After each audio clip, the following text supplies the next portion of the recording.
Hello mga ka-KJ, this is Ken and welcome to Earning with Ken and Jen. So, ang topic natin para sa to is kinds of transactions or yung mga transaction na i-journalize natin pag nag-record tayo ng mga transactions ng kumpanya. So, let's start. Yun. Okay. Learning objectives, to know the different kinds of journal entries, to know how to record them, to know what accounts are involved. So, kinds of transactions. Wait lang. Sige.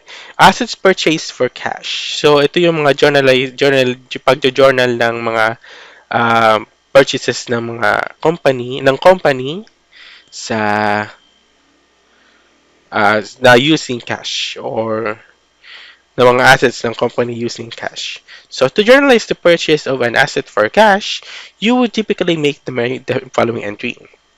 Date of purchase, dito yan sa kung sa journal entry, dito sa left niya, no, yung date, tapos sa baba yung January, January or anything like that. Tapos kung anong year, tapos kung anong day. Okay? Tapos asset account, kunwari equipment. So, equipment is debit and the cash is credit. So, kung equipment ang sinasaad, naka-debit po siya, ibig sabihin na-increase po yung equipment o yung pag-purchase ng company ng equipment, makaka-increase ng mga ng assets ng company. So, credit naman yung cash, ibig sabihin mababawasan yung asset ng company o yung cash ng company. The debit entry records the increase in the assets value, while the credit entry reflects the decrease in cash due to the purchase. So, for example, let's say you purchased equipment for 10,000 in cash on May 1, 2023. The journal entry would be, wait lang ha. Yeah. Date May 1, 2023, equipment or the specific asset account. Ay, may equipment pala, no? Yung example natin kanina, equipment din. At account credit cash. So, here's the journal entry. May 1, 2023, equipment cash for $10,000. So, this entry would increase the value of equipment account by 10,000 and decrease the cash account by the same amount. Number 2, asset purchased on account. On account, ibig sabihin hindi siya cash or hindi niya binayaran agad-agad yung pag-purchase niya. Ibig sabihin nag-utang siya sa company o sa supplier o kung sa kanino man siya nagbumili ng kanyang mga assets. Okay? So, on account is ang account pala is an open account na kung saan hindi pa siya bayad o hindi pa siya nababayaran o hindi kung ikaw naman hindi pa ikaw nababayaran. So accounts receivable yun and accounts payable naman sa supplier, accounts receivable sa atin. To journalize the purchase of an asset on account, you will typically make the following entry. Date of purchase, account debit, asset account credit, accounts payable. The debit entry records the increase in asset value while the credit entry reflects the increase in liability, accounts payable, for the amount owed. So, for example, let's say you purchased equipment on account for $10,000 on May 1, 2023. The journal entry would be date May 1, 2023, accounts debit equipment kung ano man yung ano mo, kung ano man yung purchase mo, kung supplies, kung machinery, kung merchandise inventory. Tapos, accounts credit naman is accounts payable. So, mag-increase yung liability or yung accounts payable ng $10,000. This entry This entry would increase the value of the equipment account by 10,000 and increase the accounts payable liability by the same amount, reflecting the amount owed for the purchase. Payment of liability to creditors. Tama ba? Oo, tama. Payment of liability to creditors is yung utang mo, binayaran mo yung utang mo sa creditors or sa suppliers or sa mga pinag-utangan mo ng pagbili o pag-acquire ng assets or kung ano pa mang mga transactions na nag-arise sa liability. So to journalize the payment of a liability to creditors, you would typically make the following entries. Date, accounts payable, cash, or debit accounts payable, credit cash. So, mababawasan ang liability, mababawasan din ang cash or yung asset. The debit entry records the decrease in the liability due to the payment, while the credit entry reflects the decrease in cash, excuse me, or in asset. So, for example, let's say you made a purchase payment of $5,000 to a creditor on May 10, 2023. The following entry would be the journal entry will be May 10, 2023, account debit accounts payable 5,000 and account credit cash $5,000. The entry will decrease accounts payable by 5,000, indicating the paid off of portion of the amount owed, and decrease the cash account at the same amount, reflecting the cash outflow from the payment. Number 4, revenue rendered in exchange for cash. Ibig sabihin po nito, yung nag-render ka ng service or kung ano pa mang ah, paraan ng pagkakakitaan kagaya ng sales or seller service or kung ano pa man na ano na source of income, yun yung ang ano dito ang tinutukoy. So, ito yung meron ng cash na involved. Meron din naman kasing hindi pa cash yung involved or accounts payable pa lang or accounts receivable pa lang yung account niya. So, to journalize revenue rendered in exchange for cash, you would typically make the following entry. Date, cash, and revenue account. So, the debit entry represents the increase in cash received while the credit entry recognizes the revenue earned. So, magdadadag yung income. So, for example, let's say you provided a service and received $1,000 in cash on May 15, 2023. The journal entry will be May 15, cash and revenue. $1,000 and $1,000. This entry would increase the cash account by 1,000, reflecting the cash received, and increase the revenue account by the same amount, recognizing the revenue earned by providing the service or sales. Okay? Kasi dalawa yung ano natin, kinds of, ano natin, meron din palang interest, mga passive income. Ganun po. Revenue rendered on account.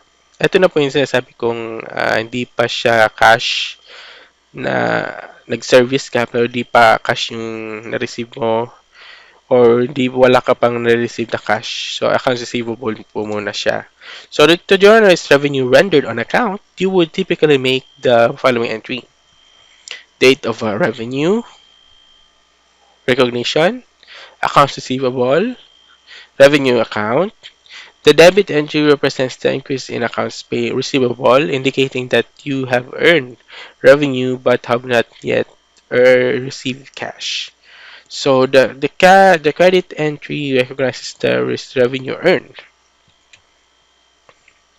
So for example, nung May 15, may accounts ay may service tayo on account na 1,000. So date May 15, 2023, account debit Accounts receivable 1,000, account credit revenue 1,000, kung ano man ang revenue yan. So this revenue would increase the accounts receivable and account by 1,000, reflecting the amount owed to you by the customer, and increase the revenue account by the same amount, recognizing the revenue earned from providing the services. Expenses incurred and paid in cash. Yung expenses na nagamit mo o yung na-experience mo or na-incur mo ay babayaran mo in cash. So, yun. Kagaya ng rent expense. Ano pa ba? Ano pa mga expense? Interest expense. Ganun. So, to journalize an expense incurred and paid in cash, you would typically make the following entry. Date, account debit, expense account, and account credit cash. The debit entry represents the increase in the expense account, reflecting the expense incurred, while the credit entry reflects the decrease in cash due to the payment. Example, let's say you incur rent expense and was paid in cash in 2020 2023. So rent expense and cash 5,000. This entry will increase the rent expense account by 5,000 and the decrease in cash account by the same amount, reflecting the cash outflow of the payment of the expenses.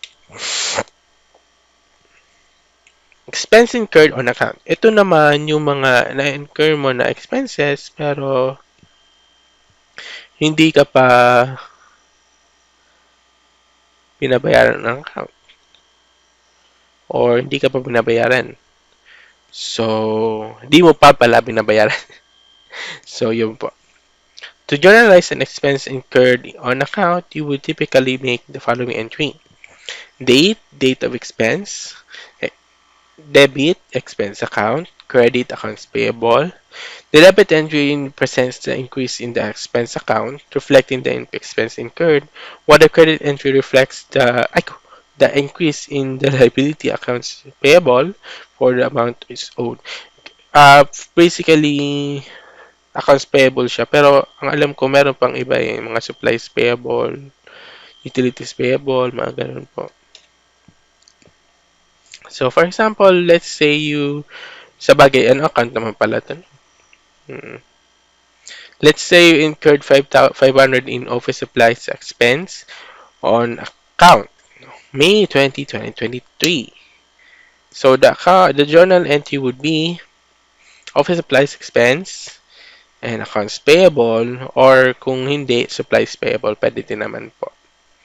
So, this entry would increase the office supplies expense account by $500 and increase the liability account by the same amount, indicating the amount owed for the expense. Number 8, assets invested by the owner.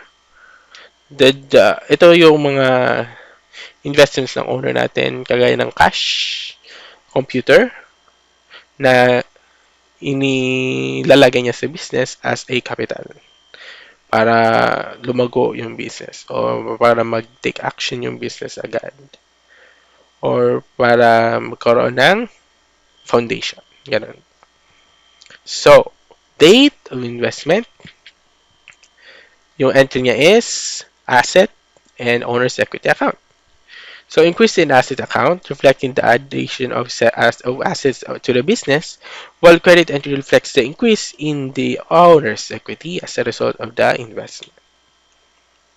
So, for example, let's say the owner invested $10,000 in cash to the business on May 1, 2023.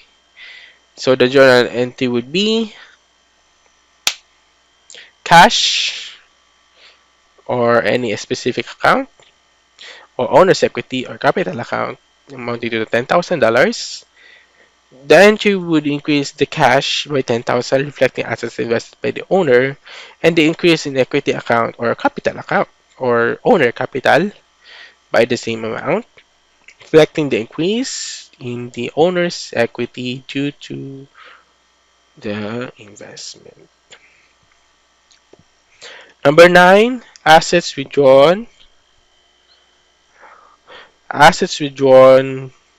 by the owner. To journalize the withdrawal of assets by the owner, you would typically make the following. Yung withdrawal naman po, yung pagkuha ng mga yung pagkuha ng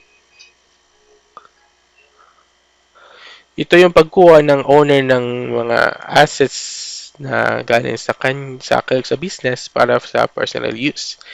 So, ang entry po natin, basic entry, owner equity, or withdrawal or drawing account, and assets account. The debit entry represents the increase in owner's equity as a result of the withdrawal, while the credit entry reflects the decrease in the asset account due to the withdrawal. So, for example, let's say the owner withdraws 5,000 in cash with the business on May 1. The journal entry would be May 1, 2023, owner's equity, drawing account, 5,000, cash or specific asset account or 5,000. So this entry would decrease the owner's equity or drawings account by 5,000, reflecting the reduction of owner's equity due to the withdrawal and decrease the cash or the specific asset account by the same amount, reflecting the decrease in assets as a result of the withdrawal. Payment of liability.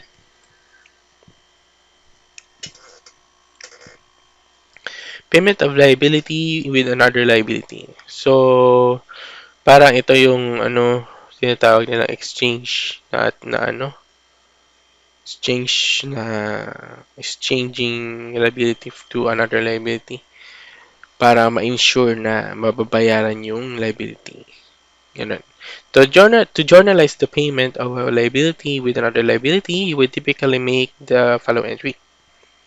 Account debit, account credit liability, and both of the debit and credit entry will involve a liability account. The debit entry would decrease the liability indicating payment made, while the credit entry reflecting the decrease of the liability account indicating the liability that has been settled. So for example, let's say you make a payment of 5,000 to settle on accounts payable balance by transferring it to another liability account on May 1, 2023. The entry will be May 1, 2023. Accounts payable, 5,000. Other liability account, 5,000. Or kung anong mga liability account na nandun. This entry would decrease the accounts payable account by 5,000, reflecting the payment made to settle the liability, and decrease the other liability account by the same amount, indicating the transfer of liability to the account. And last, payment of liability from owner's personal cash. So, ito naman yung ginamit yung personal cash ng owner para mabayaran yung cash ay yung liability ng company. So, to journalize the payment of a liability using the owner's personal cash, you would typically make the following entry. So, date of payment, debit, liability account,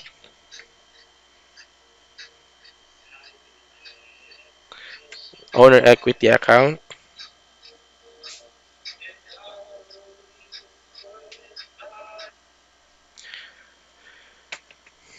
owner equity account. So, the debit entry represents the decrease in the liability account, indicating the payment made, while the credit entry reflects the decrease in the owner's equity due to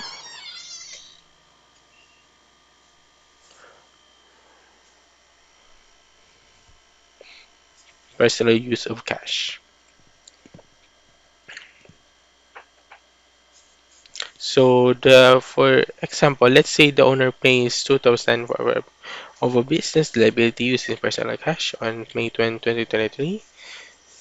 The journal entry would be, so considered as investing pala yun, no? Yung pagbayad ng liability through personal cash kasi madadagdagan yung asset ng company. Okay. Ay, yung capital ng company. So, date, May 1, 2023. Liability account.